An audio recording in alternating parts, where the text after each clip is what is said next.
ব্রিগেডের ময়দান পরিদর্শনে এসে তৃণমূলের একাংশের বিক্ষোভের মুখে পড়লেন সাসপেন্ডেড তৃণমূল বিধায়ক তথা জনতা উন্নয়ন পার্টির প্রতিষ্ঠাতা হুমায়ুন কবির।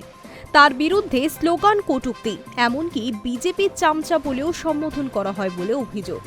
যদিও নিরাপত্তা রক্ষীরা তার চারপাশে বৃত্ত তৈরি করায় পরিস্থিতি শেষ পর্যন্ত নিয়ন্ত্রণে থাকে।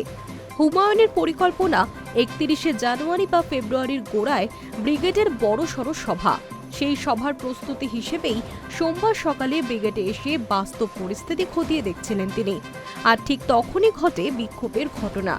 এই নিয়ে তৃণমূলের বিরুদ্ধে সুর চড়িয়েছেন সদ্য দলত্যাগী বিধায়ক।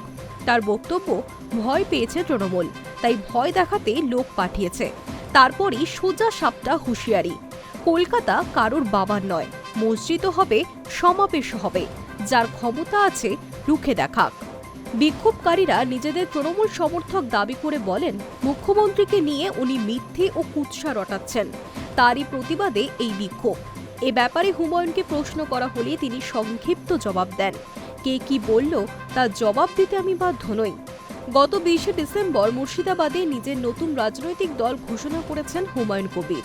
তার আগে 6ই ডিসেম্বর বেলডাঙ্গায় মসজিদের ভিত্তিপ্রস্তর স্থাপন ঘিরেই তার সঙ্গে তৃণমূলের সংঘাত প্রকাশ্যে আসে। তারপর থেকেই একের পর এক ইস্যুতে তৃণমূল নেতৃত্বের সঙ্গে সংঘাতে জড়িয়ে পড়েছেন ভরতপুরের এই বিধায়ক।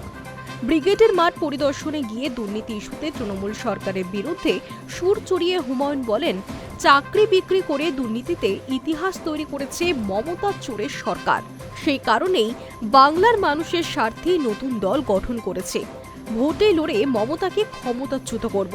ব্রিগেডে 10 লক্ষ মানুষের জমায়েত হবে বলেও জানিয়েছেন হুমায়ুন। আক্রমণ শানিয়েছেন বিরোধী দলনেতা শুভেন্দু অধিকারীকেও।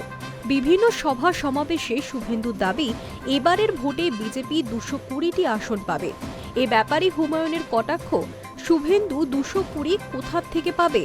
বিজেপি তো 30,000 বুথে কর্মী দিতে পারে না। নতুন দল গঠনের পর হুমায়ুন জানিয়েছিলেন তার নবগঠিত দল 135টি আসনে প্রার্থী দেবে। হুমায়ুন জানান, এখন 182টি আসনে প্রার্থী রেডি রয়েছে। Hi News network.